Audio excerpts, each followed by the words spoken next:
자, 오늘은 제자 양육 11번째 시간 가운데 두 번째 만남을 오늘 갖습니다. 11번째 만남의 주제는 전도라고 하는 거였습니다. 그래서 지난주에 저희가 전도에 대한 말씀을 좀 상당히 많이 나누었는데 혹시 다 기억하고 계시는지 모르겠습니다.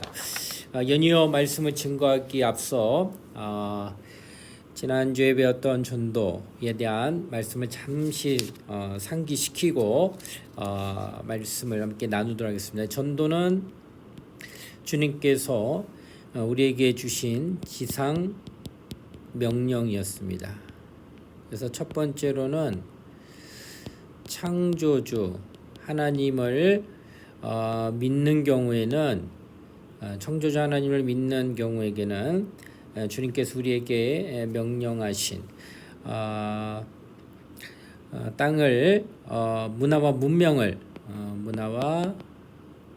문명을 다스리는 명령이었습니다. 두 번째는 이번에는 우리가 이제 주신 계명은 바로 십자가의 구속 사역, 그러니까 우리에게 구세주를 알게 된 후에 주신 명령은 바로 내 증인이 되라. 그래서 우리가 지상 명령으로 창조주 하나님을 알게 될 경우는 문화 명령이었고요.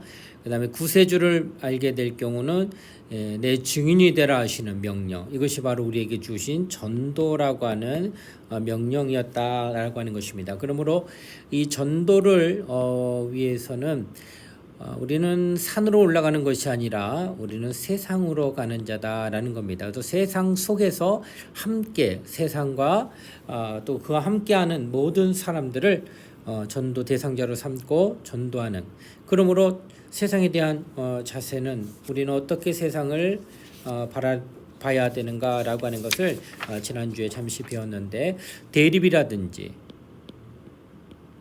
또는 타협이라든지 이런 것이 아니라 우리는 세상을 어떻게 바라보느냐, 변혁의 모습으로, 그래서 변화, 이렇게 세상이 어둡습니다. 그러나 빛으로 우리가 나감으로 말미암아 좀 더 밝아지는, 이게 변화되는 그런 모습으로 세상을 바라봐야 된다라고 말씀드렸고, 또 세상에 대한 일도 우리의 자세는 어떠해야 되는가라는 것을 말씀을 드렸습니다. 그래서 세상 안에서 우리는 성실하게 그리고 책임감 있게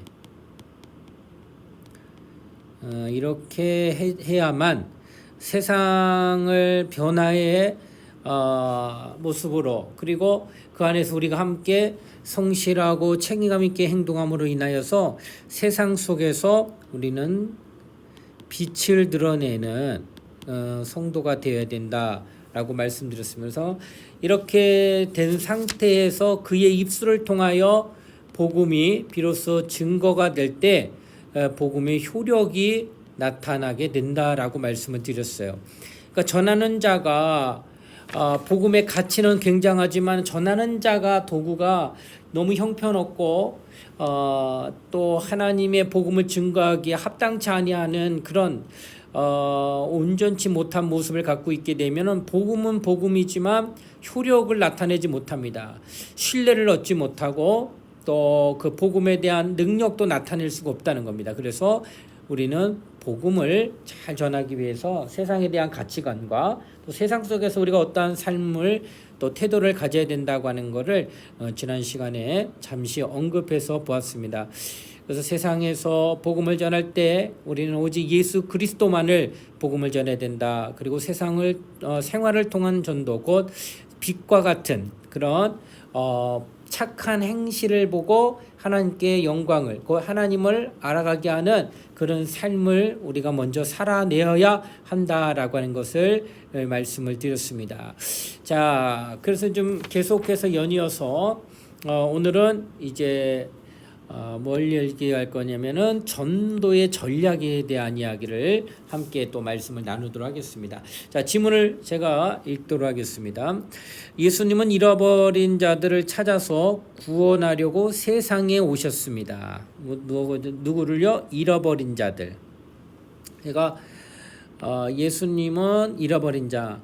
잃었다는 것은 본래 자신의 것이었다. 그러나 잃었다.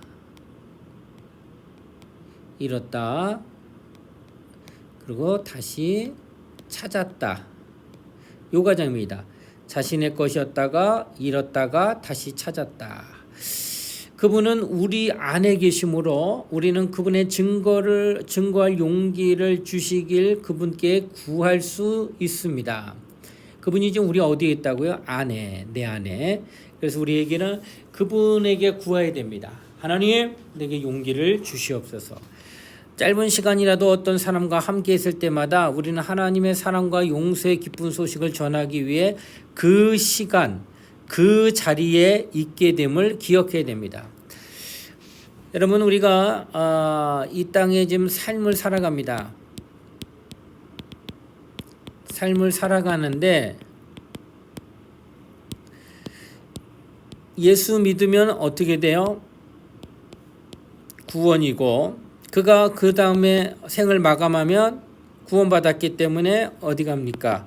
천국 갑니다. 이렇게 돼요. 그런데 우리가 예수 믿고 구원을 받았는데 바로 천국으로 이동하지 아니하고 이 땅에서 하나님이 주신 수를 다 사는데 그 수가 사람마다 개개인의 차이가 있죠. 뭐 오래 사시는 분은 50에서 60년 예수 믿고 아니면 뭐 70에서 80년도 이렇게도 믿을 수 있습니다. 또 어떤 사람은 금방 하나님이 데려가기도 하시고, 여하튼 우리의 삶 가운데 예수 믿고 구원을 받았는데 남은 생애가 50에서 80년이라고 하는 이런 생애가 주어지는데, 이 생애는 결코 우리가 이 땅을 살아가면서 녹록지 않아요. 많은 어려움들, 많은 고난들, 많은 슬픔들, 아픔들을 많이 겪으며 지냅니다. 천국은 그런 것이 없어요. 눈물도 슬픔도 아픔도 괴로움도 없는 곳인데, 차라리 예수 믿고 나면 바로 이런 생을 살지 아니하고 천국에 가면 좋겠다 하는 생각이 누구나 있다니까. 우리 그래서 소망합니다. 천국 갈 소망을. 그런데 아직도 여전히 내가 이 땅에 머물고 있는 까닭은 하나밖에 없는 거예요. 그것은 바로 예수 그리스도에 대한 증인의 삶이 아직 있다는 거예요. 우리 자신 모두에게. 그것이 수가 다할 때까지 우리에게 허락하신 증인의 삶이라고 하는 겁니다. 그래서 삶 가운데에 우리에게 이제 천국이 예비되어 있단다면은 이 땅에서는 이제 증인의 삶을 위한 아름다운 삶을 살아가야 됩니다. 그 삶을 위해서 우리는 시간과 내가 만나는 공간과 환경에서 반드시 예수 그리스도를 전하는 삶의 목적이 반드시 있어야 된다라고 하는 것입니다.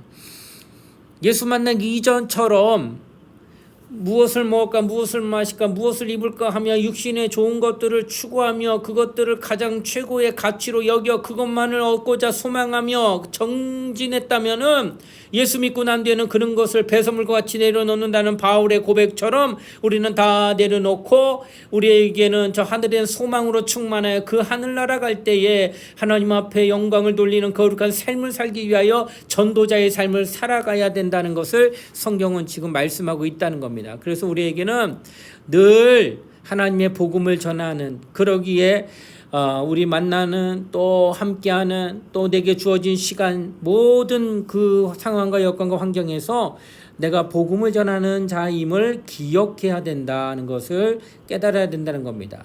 우리는 사람들에게 복음을 전하기 전에서 그들이 자기의 삶을 그리스도에게 헌신하게 해야 합니다. 그들도 나와 같이 돼야 된다는 겁니다. 바울이 복음 전할 때에도 결박한 것 외에는 저들이 나와 똑같이 되길 원합니다. 이런 고백을 합니다. 이게 전도자입니다. 저들도 구원받아 하나님의 자녀가 되는 것만큼은 나와 똑같이 되기를 원합니다. 그래서 우리는 복음을 전할 때 그도 정말로 복음을 듣고 하나님의 자녀다운 삶을 살아가는 자가 곧 헌신하고 충성하고 희생할 줄 아는 그런 자가 되기를 소원해야 된다는 겁니다. 그러나 어떤 사람들이 그리스도를 주님으로 영접하지 않더라도 실망할 필요는 없습니다. 그것은 하나님이 하시는 일이기 때문입니다. 아주 중요합니다. 하나님이 하시는 일. 이 말은 뭘까요? 전도는 내가 합니다. 그러나 구원받게 하는 것은 내가 하는 것이 아니라 나는 전하는 몫은 내가 하지만은 하나님이 그 마음을 열어 감동케 하시고 그가 예수 믿고 구원받게 하시는 모든 일들은 다 하나님의 몫이라고 하는 거예요. 그러니 전도할 때 과연 저가 예수 믿을까? 과연 저가 정말 하나님을 영접할까? 이런 고민들 하지 말라는 거예요. 나는 그냥 씨를 뿌리는 거예요. 나는 그냥 복음만 전하는 거예요. 하나님이 내게 그것만 명하신 겁니다. 씨를 뿌리고 말을 하여 복음을 전하는 몫으로 내게 하나님이 사명을 주신 것이고, 자라나게 하고 꽃이 피고 또 열매 맺게 하고 구원받는 하나님의 자녀 되게 하게 하시는 것은 오직 하나님의 몫이라라는 겁니다. 그러므로 우리는 전도하며 두려워할 것 없고 그가 믿든 안 믿든 대하여 내가 어떻게 마음 좁아심 낼 것도 없고 오직 하나님이 하실 줄 믿고 기도할 뿐이다 라고 하는 것입니다. 바로 이것이 하나님의 하실 일과 우리의 할 일들이 구분이 되어 있다라는 겁니다. 이거 혼돈하면은 전도하면 뭐합니까? 전도 해도 되는데 그렇게 말할 수 있다는 거예요. 그러나 우리는 전도해서 구원을 받는 목적은 있지만은 그러나 내가 그를 구원하는 게 아닙니다. 우리는 그에게 복음을 알리고 복음을 소개하는 거지 그로 듣고 따라 믿게 하는 것은 하나님이 하실 일이에요. 그러니까 우리는 그것을 구분해서 좌절하지도 말고 낙심하지도 말고 오직 그냥 우리의 할 일을 묵묵하게 전도자의 삶을 살아야 된다 하는 것입니다. 우리의 책임은 사랑과 진실한 관심을 기울여 복음을 전하는 것뿐인 겁니다. 다른 어느 거 없어요. 우리는 전도만 하면 됩니다. 그가 믿든 안 믿든 우리는 전도가 되어야 된다는 겁니다. 자, 상황에 따라 다음과 같은 전략을 세울 수 있다라고 하는 것입니다. 잠깐만 넘어가겠습니다.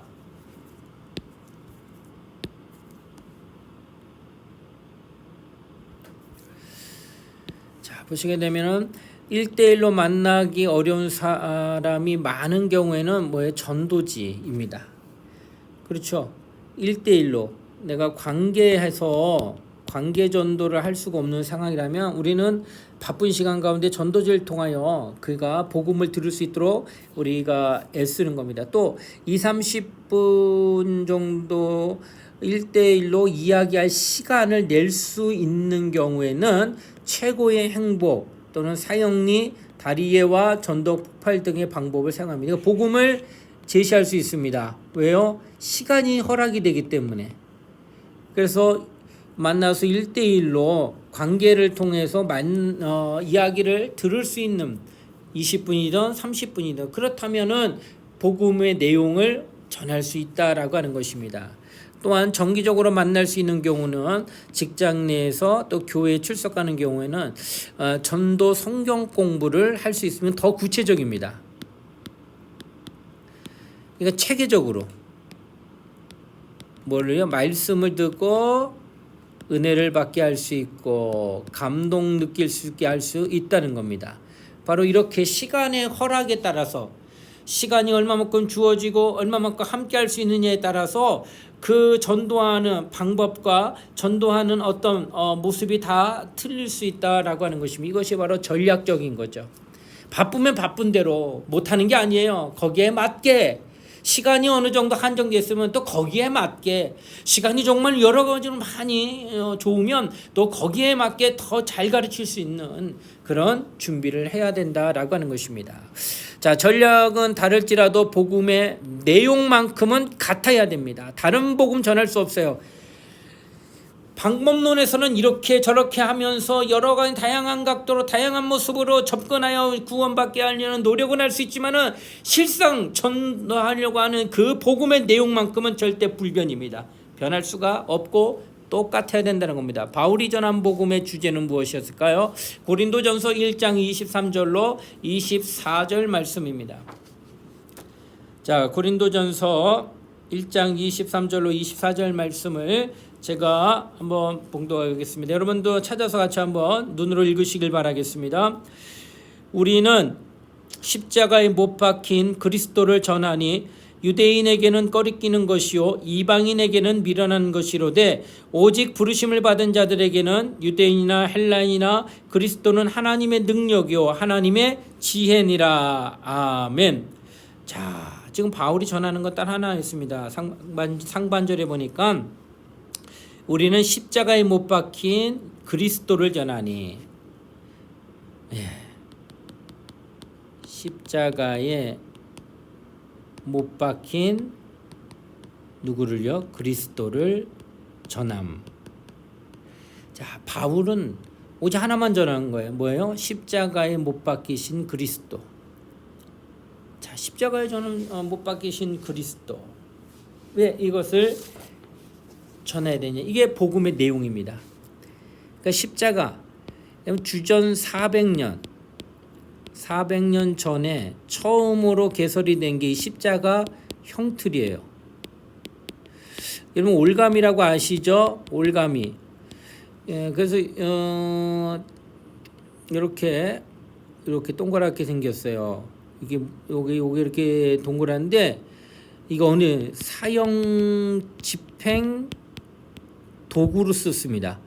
그래서 여기에 목을 걸고 의자를 앉혀요. 근데 의자 밑에는 이게 쑥 빠져요. 그래서 이게 따지면 쑥 내려가요. 근데 목에 걸리죠? 그래서 사형 도구로, 집행 도구로 사용하는 거 올가미 같은 거였습니다. 근데 이거 떠올리면은 기분 좋을까요? 아니요. 사람 죽이는 도구니까 기분 좋을 리가 있습니까? 왜 그런 얘기 꺼냈냐라고 얘기 들을 만큼 아주 저주스러운 형틀이 바로 이런 올가미 같은 거였습니다. 그런데 십자가가 그런 모습이었다는 거예요. 주전 400년 전에 형틀로 했는데 가장 처참하게 참혹하게 사람을 죽이는 도구가 바로 이 십자가였다는 거예요. 400년 전에 예수 오시기 전에. 이게 누가 하냐? 로마가 이제 그 나라들 다 포로로 만들었을 때 반란하거나 어떤 대적하게 되면은 본보기로 사용한 게 바로 이 십자가였다는 거예요. 그러니까 이 십자가는 참 극형입니다. 어마어마하게 가장 고통스럽게 사람을 죽이고 또 공개 처형이에요. 그래서 이 공개 처형이기 때문에 누구나 다 봐요. 아이들부터. 그래서 시청각 자료입니다. 봐라, 저렇게 하면 저렇게 죽는다. 대적하게 되거나 이런 일 하게 되면 저렇게 매달려 죽는 거야 하며 가르치는 게 바로 이 십자가였어요. 그러니까 아무나 정말로 십자가만 바라보게 되면 아주 두려운 것이었습니다. 바로 이와 같은 십자가에 누가 매달렸느냐? 오늘 우리가 말하는 예수님께서 매달리셨다라고 하는 겁니다. 놀라운 것은 이 십자가가 주전 400년인데 그냥 매달리지 않죠. 모든 것은 재판을 통하여 매달립니다. 재판. 그런데 놀랍게도 문헌에 따르면은 400년 동안 수많은 재판이 있었겠죠. 그러나 단 한 건도 뭐가 없었냐? 오판이 없었다고 하는 결론을 내린 거예요. 이 말은 뭐예요? 마땅히 죽을 사람이 죽은 거라는 겁니다. 그러니까 일단 내가 저 사람이 무슨 죄를 졌는지 모르지만 십자가에 매달렸어. 그러면 저 사람은 죽을 죄를 졌구만 하고 결정을 내리는 거예요, 그냥. 그러니까 오판이 난 게 없으니까 당연히 죽을 죄를 졌구만 하고 말을 한다는 겁니다. 이렇게 온전히 죽을 만한 그런 어떤 죄의 목록을 가진 자가 십자가 형틀에 매달려 죽었다라고 하는 것입니다. 그러니 예수를 바라볼 때에 예수에 대해 잘 몰라도 다들 느끼는 것은 저가 어떤 죄가 큰 죄가 있나 보다, 죽을 죄를 반드시 졌나 보다 하고 얘기할 수밖에 없었다라고 하는 것을 말하는 것이었습니다. 자, 그래서 이렇게 이런 십자가를 예수께서 지셨다는 거예요. 예수께서 이렇게 십자가를 이제 지신 거예요. 그래서 십자가를 예수께서 지시고, 그러니까 예수께서 십자가 지심으로 말미암아 반드시 뭐라서 오판연수가 자간 죽을 만한 죄가 있어서 죽었다. 그러니까 죄가 없은 자는 절대 못 올라가요. 죄가 있어서 죽었다고 하는 것이 그 당시에 상례적으로 이게 아주 정립이 되어 있는 거예요. 죄인이 죽은 거다. 십자가 위에서. 그래서 예수께서 십자가에 올려단 거는 죄 때문에 죽었다는 것이 온전히 성립이 된 거예요. 그래서 모두가 다 죄 때문에 이 십자가에서 죄인이 죽는 걸 알고 있다는 거예요. 예수도 매달렸다는 건 바로 죄가 있어 죽었구나 하는 것을 인정한다는 거예요. 그런데 예수가 사흘 만에 부활을 한다는 겁니다. 부활은 누가 하느냐? 네, 의인, 죄가 없는 자가 부활합니다. 왜냐하면 죄의 삭이 있어요. 죄의 삭, 죄의 값은 뭐예요? 사망이에요. 그러니까 죄가 있기 때문에 사망, 죽음이라고 하는 것을 맞이할 수밖에 없다는 거예요. 그런데 부활을 해? 부활은 의인이 하는 겁니다. 죄가 없는 자가 부활하는 거예요.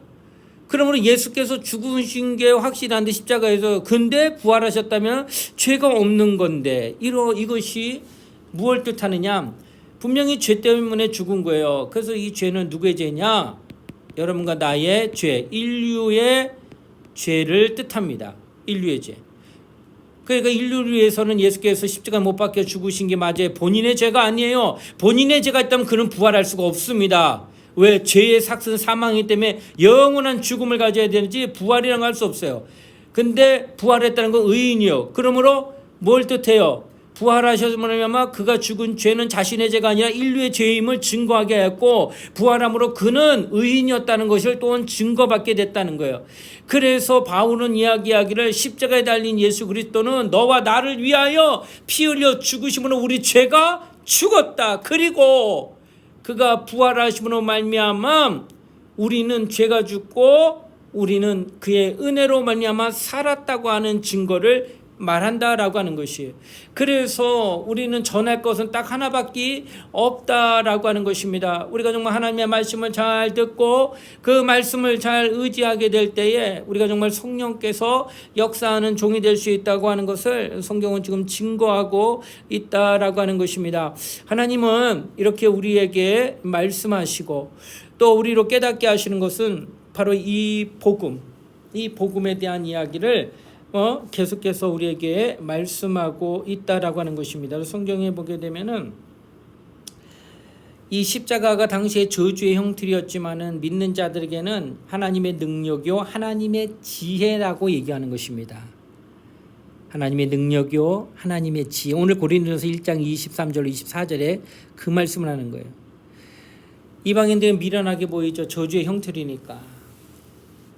그러나 부르심을 받은 자들, 오직 예수를 믿게 된 자들에게는 이와 같은 것들이 굉장한 능력이 있다라고 하는 것을 말씀하고 있다라는 겁니다. 여러분, 그래서 십자가, 그러니까 우리는 십자가를 믿는 게 아니라 십자가에 달리신 예수를 믿고 그를 증거하는 거예요.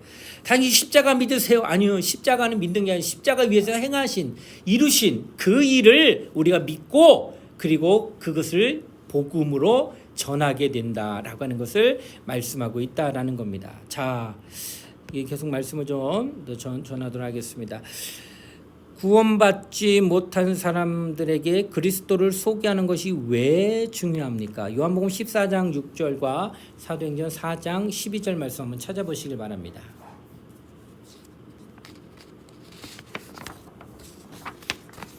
네, 다 찾으셨어요? 자, 그러면은 제가 요한복음 14장 6절 먼저 읽도록 하겠습니다. 예수께서 이르시되 내가 곧 길이요 진리요 생명이니 나로 말미암지 않고는 아버지께로 올 자가 없느니라. 아멘. 또 사도행전 4장 12절 말씀입니다. 다른 이로서는 구원을 얻을 수 없나니 천하 사람 중에 구원을 받을 만한 다른 이름을 우리에게 주신 일이 없음이라 하였더라. 아멘. 자, 요한복음 14장 6절과 사도행전 4장 12절 말씀을 지금 읽었습니다. 구원받지 못한 사람에게 왜 그리스도를 소개하는 것이 중요한가 했더니 예수가 뭐라 말씀하시느냐? 곧 길이요 진리요 생명이니. 이 말은 예수가 아니면 아버지께로 올 수 없다. 아주 정의한 겁니다. 그러니까 예수 그리스도만이 길이요 진리요 생명인 까닭에 그분으로만 아버지 하늘에 계신 아버지께로 올 수 있고 갈 수 있다라고 하는 것을 말씀하고 있다는 거예요. 또 사도행전 4장 12절에는 구원받을 만한 다른 이름이 없기 때문이다.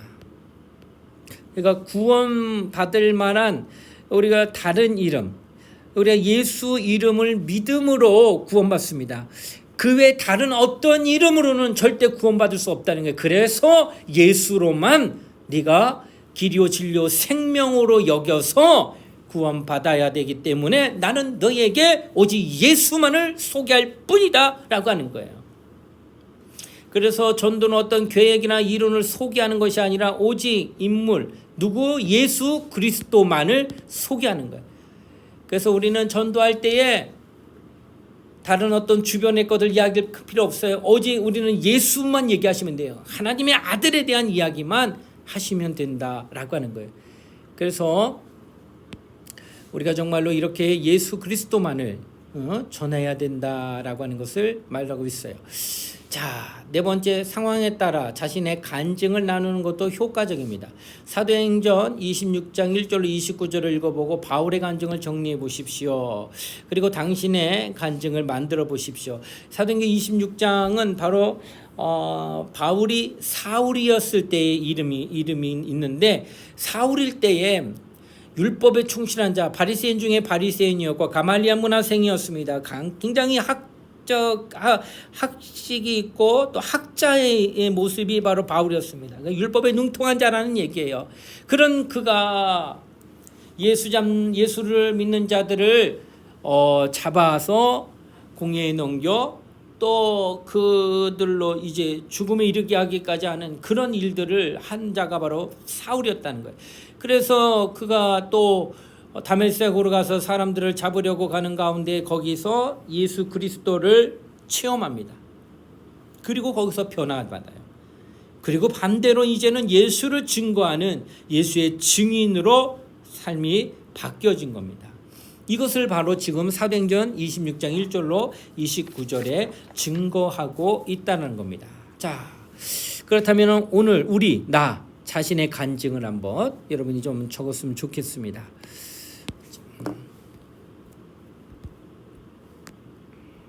네. 그리스도를 영접하기 전의 삶과 생각입니다. 그리고 영접하게 된 동기, 그리고 영접한 후의 일어난 변화를 이렇게 좀 간략하게 하시면 되겠어요. 여러분 어떠세요? 저 같은 경우는요, 영접하기 전의 삶과 생각은 모든 것을 내 마음대로,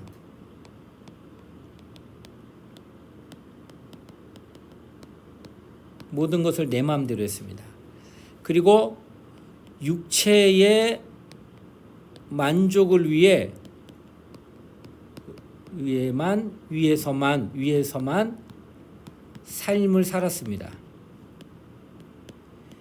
그래서요, 제가 예수 만나기 이전에는 이 땅에서 이제 꿈이라는 게 있고, 그 꿈을 성취하기 위해서는 바로 누구보다도 잘 살고 잘 먹고 잘 입고자 했던, 곧 이 땅에서의 육체의 큰 만족만을 소망하며 공부도 하고 또 여러 가지 인맥도 쌓고 이게 다 한다는 거였어요. 그리고 모든 것을 내 마음대로 내가 하고 싶은 대로 다 했습니다. 이것이 바로 영접하기 전의 삶이었다는 겁니다. 그렇다면은 이제 이런 삶을 살았는데 영접하게 된 동기는 뭘까요? 네, 이렇게 해도 열심히 했는데도 뭐예요? 참 만족함이 없다라고 하는 사실이었습니다. 그리고 또 하나는 죄에 대한 두려움이 있어요. 죄에 대한 두려움. 그러니까 만족함이 없고, 반면에 또한 영적인 사람으로 하나님이 지으셨기 때문에 죄에 대한 두려움 또한 굉장히 있었다고 하는 겁니다. 그리고 나서 이제 예수 그리스도를 영접하는 일어난 삶은 또 바뀌었습니다. 만족함이라는 게 있어지기 시작합니다. 그래서 참 만족함이 있어요. 그리고 죄에서 자유, 해방을 경험했어요. 그리고 참 만족함을 누리다 보니까 내 안에 기쁨이, 내 안에 감사가, 내 안에 행복함이 나타나기 시작했다는 겁니다. 이것이 바로 예수 믿기 전과 믿게 되는 과정, 그리고 믿고 난 후에 변화된 이런 삶이 주어졌다고 하는 것을 담대하게 이야기할 수 있다는, 이것처럼 바울도 그랬다는 거예요. 그래서 바울은 사도행전에 세 번이나 자신이 변화된 과정들을 증거하는 그런 말씀이 기록되어 있습니다. 자 그러면은 조금만 더 보도록 하겠습니다. 자, 전도자의 생활화를 보도록 하겠습니다. 성공적으로 전도를 생활하려면 성령의 능력 안에서 그리스도를 전하고 그 결과를 하나님께 맡겨야 합니다. 자, 성공적이라고 하는 거. 하나님이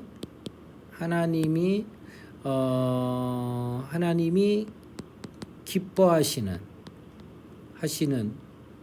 일로, 하나님이 기뻐하시는 일로 나타나게 하려면, 그렇죠? 그것은 바로 성령 안에서, 그러니까 성령 안에서 전하고 그리고 하나님께 맡기라는 거예요. 그러니까 내가 하는 게 아니라 성령 안에서. 그리고 디모데후서 4장 2절에 있는 말씀, 그리고 골로새서 1장, 골로새서 1장 28절로 29절에 있는 말씀, 제가 골로새 4장 2절 말씀 먼저 한번 읽어보겠습니다. 너는 말씀을 전파하라. 때를 얻든지 못 얻든지 항상 힘쓰라. 범사의 오래 참음과 가르침으로 경책하며 경계하며 권하라. 아멘. 자, 그 다음에 골로새서 1장 28절로 29절 말씀입니다. 자, 그러면은 이 말씀도 제가 한번 읽어보도록 하겠습니다. 우리가 그를 전파하여 각 사람을 권하고 모든 지혜로 각 사람을 가르침은 각 사람을 그리스도 안에서 완전한 자로 세우려 함이니, 이를 위하여 나도 내 속에서 능력으로 역사하시는 이 역사를 따라 힘을 다하여 수고하노라. 아멘. 자, 그래서 지금 이 말씀이 증거하고 있는 겁니다. 지금 때를 얻든지 못 얻든지 항상 힘쓰라. 이 전하라고 하는 것이죠. 그리고 이제 골로새 1장 28절에 29절에 보시게 되면은 역사하는 그 하나님의 능력을, 하나님 내 속에서 능력으로 역사하시는 이 역사를 따라라는 표현이 여기 나와요. 뭐가 나오냐?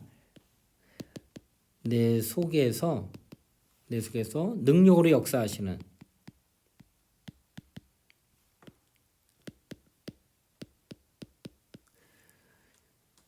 이의 역사를 따라, 이렇게 돼요. 내 속에서 능력으로 역사하시는 이의 역사를, 그러니까 내 속에서 능력으로 역사하시는 이가 누구예요? 하나님의 역사를 따라. 그러니까 하나님이 하시는 대로 그냥 인도받게 하는 거, 바로 그것이 바로 맡긴다라는 표현이에요. 그러니까 내가 어떻게 하셔서 이렇게 만들어내리라 하는 것이 아니라 내 속에서 능력으로 역사하시는 이의 역사를 따르는 거예요. 그냥 그가 인도하시면 이렇게 따르고, 저리 가면 저렇게 따르고, 그가 앉으라면 앉을 것이고, 그가 서라면 설 것이고, 온전히 그냥 내 안에서 역사하시는 이의 역사를 따를 뿐이다 라고 하는 거. 이것이 바로 우리가 하나님께 맡겨서 하는 전도라 하는 것입니다. 그래서 생활하면서 전도에 대한 두려움도 사라지는 요소가 바로 이런 능력으로 말미암아 그렇다라는 겁니다. 자, 전도할 때 세 가지 요소를 주의해야 되는데, 첫 번째, 하나님이 필요할 때 쓰실 수 있도록 항상 준비되어 있어야 합니다. 그러니까 언제 하나님 나를 어느 자리에 또 어느 시간대에 쓰실지 모르기 때문에 늘 항상 하나님과 교통하면서 하나님과 늘 함께하는 동행하는 삶을 유지하는 거예요. 그것이 바로 항상 준비되는 그 거룩한 삶을 늘 유지하고 있어야 된다라는 겁니다. 또 두 번째는 만나는 기회를 하나님이 예비하신 기회로 생각하셔야 돼요. 그러니까 여러분이 늘 인지한다는 거죠. 생각한다는 것은 오늘 이상하게 나 이 사람 만났네. 참 신기하지? 이런 게 아니라 이렇게 만나게 하신 이유가 있지 않을까? 혹시 나로 이 사람에게 복음 전하고 말씀하시겠지? 이런 생각들을 하셔야 된다는 거예요. 또 세 번째, 대화의 주제를 예수 그리스도로 돌리도록 하십시오. 시작은 어떻게 여러 가지 공통 분모가 되는 여러 가지 이야기들, 세상 이야기 어쩌면 시작할 땐 그럴 수 있겠죠. 그러나 점점점 그것이 예수 그리스도에 대한 말씀, 예수 그리스도를 소개하는 걸로 이렇게 주제가 그 어떤 화두가 바뀌어지는 그런 일을 우리가 염두에 둬야 된다라고 하는 것입니다. 또 전도의 생활을 위해서는 뭘 해야 되냐? 기도해야 된다는 겁니다. 그래서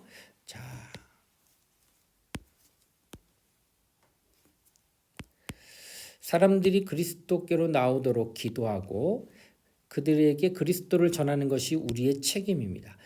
사람들의 마음속에 믿음을 주시고 그들의 삶을 변하게 하시는 분은 하나님이시라는 거 잊지 마시고, 그러므로 우리가 그들의 구원을 위해 기도하면 하나님이 응답해 주십니다. 그러나 막연하고 피상적인 기도가 응답받으리라고 기대해서는 안 됩니다. 아주 중요한 얘기입니다. 막연하고 피상적인 기도. 그러니까 달리 말하면은 굉장히 구체적으로 기도하자, 세심하게 기도하자, 이런 뜻이에요. 그러니까 막연하게 피상적으로 두리뭉실하게 기도하지 말고 정확하게 그에 대하여 아주 초점을 맞춰서 기도해야 된다. 아무개 누구 어떤 삶을 또 뭐라 하시든 그렇게 기도하라는 겁니다. 진정으로 그들을 사랑하는 마음으로 그들의 구원을 원하는 마음으로 기도해야 합니다. 그러기 위해서 특별히 기도가 필요한 사람들의 이름을 불러가며 기도하고, 아주 중요합니다. 이름입니다. 이름처럼 구체적인 게 어디 있어요? 세상 모든 사람들을 다 구원해 주세요. 이것은 두리뭉실이지만 어느 누구다 아무개 그 사람 구원해 주세요 하면 그 사람 하나밖에 없는 거예요. 이렇게 구체적으로 이름을 불러가며 기도하고, 또 하나님이 응답해 주셨으면 언제 어떻게 응답했는지 기록도 남겨두면 좋다라고 하는 것입니다. 왜냐하면 이런 것들이 증거가 되죠. 이런 것들이 내 마음에 확신을 갖게 하죠. 맞아, 하나님이 이때 응답하셨다. 맞아, 그때 하나님이 이렇게 응답 주셨는데 나도 더 기도하면 오늘도 하나님은 그와 같은 응답 주시지 않으리겠느냐 하고 또 기도하게 되는 거예요. 이렇게 기도해야 된다라는 겁니다. 또 적극적으로 전해야 됩니다. 사람이 오기를 기다리지 말고 복음을 가지고 가야 된다는 겁니다. 찾아오기를 기다리는 게 아니라 찾아 나서야 된다라는 겁니다. 성령께서 자신을 누군가에게 인도하시기를 기다리겠다는 말은 언뜻 보기에는 굉장히 신앙적인 것 같으나 사실 주님의 뜻을 모르는 말입니다. 주님은 이미 우리에게 가서 모든 사람에게 복음을 전하라고 명령하셨기 때문입니다. 너희는 가서 모든 족속으로 제자를 삼아, 이렇게 얘기했다. 가서 제자 삼아라. 가가지고 일을 진행해라. 우리로 찾아나가라. 이렇게 말씀하셨다는 거예요. 그래서 우리는 사람이 오기를 기다리는 것이 아니라 우리는 찾아나가 쓰는 겁니다. 그래서 만나는 사람, 또 내가 삶의 어떤 환경을 다 지나는 가운데 이렇게 하나님이 붙여주고 만나주는 사람들이 내가 정말 찾는 사람으로 나타나야 된다는 거예요. 그래서 그에게 예수 복음을 전하는 그런 삶이 있어야 된다는 겁니다. 자, 또 주님의 명령이기 때문에 전도하지만 더욱 바람직한 것은 전도가, 다음 장면 넘어갈게요. 아까 연이어서 보시게 되면은 전도가 생활화가 되는 것입니다. 사람을 만나고 하나님께서 만나게 해주시는 사람들에게 복음을 전하십시오. 사랑을 보이고 자연스럽게 대화를 이끌어 나가십시오. 예수님이 우물가 여인에게 하신 말씀, 요한복음 4장 7절, 빌립이 구수, 에티오피아 내시에게 한 말이 좋은 예가 된다라고 말할 수 있다라고 하는 것입니다. 자, 보시면은 상황에 맞게 모든 시간이라는 뜻이에요. 빌립이 구스 사람을 만난 거나 예수님이 우물가의 여인을 만났을 때 그 말씀이라는 겁니다. 요한복음 4장 7절 이렇게 증가합니다. 사마리아 여자 한 사람이 물을 길러 왔으면 예수께서 물을 좀 달라 하시니, 여인이 지금 뭐하러 왔어요? 물을 길러 왔기 때문에 그 물을 기르러 온 여인에게 물을 달라는 것은 극히 아주 평이하고 자연스럽다는 겁니다. 물 길러 왔는데 물 좀 달라고 하는 게 어려운 일은 아니잖아요. 그렇게 한다는 거예요. 또 사도행전 8장 30절에 보시면은 빌립이 달려가 선지자 이사의 글을 읽는 것을 보고 말하되 읽는 것을 깨달으냐. 이미 말씀을 읽고 있어서 그 말씀을 읽는 것을 물어보고 이렇게 하는 건 어렵지 않다는 거예요. 너무나도 자연스럽다는 거예요. 어떤 갑자기 다른 어떤 행동을 취한 게 아니라 이미 하고 있는 거 거기에다가 물음을 얘기해 가지고 그 사람에게 화제를 또 화두를 이렇게 끄집어내게 하는 이런 일들 너무 자연스럽다는 거예요.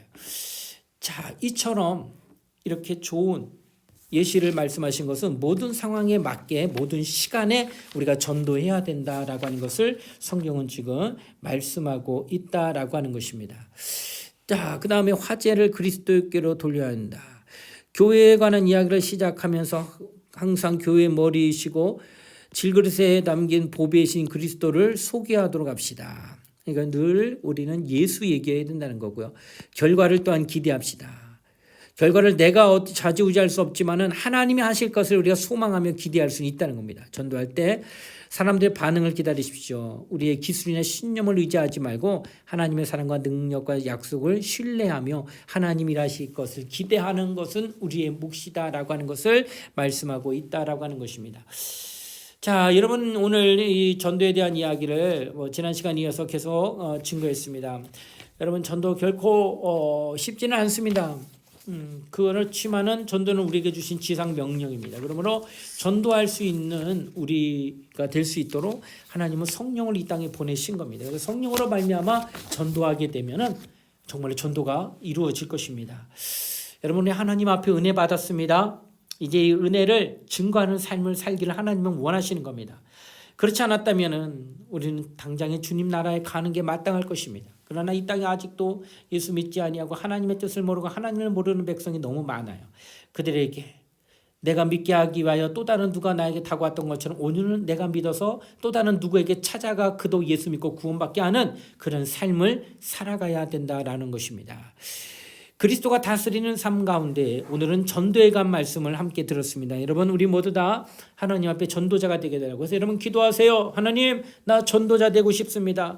용기도 없고 담대함도 없고 말주변도 없습니다. 그러나 나는 전도자가 되고 싶습니다. 기도하시면은 하나님이 이끌어 가실 겁니다. 우리가 그렇게 이끌림을 받아야 됩니다. 어떻게 해요? 성령으로 이끌림을 받아야 됩니다. 그리고 우리 늘 깨어 기도하시면서 하나님의 영인 성령의 인도함을 받게 해달라고 기도하시게 되면 여러분도 모르는 사이에 여러분은 하나님의 인도를 받아 누군가를 구원케 하는 하나님의 사람으로 되어 있을 것입니다. 우리 모두 다 그렇게 하여 교회를 부흥케 하고 하나님의 나라를 확장케 하는 그런 우리 모든 분들 되시기를 부탁을 드리겠습니다.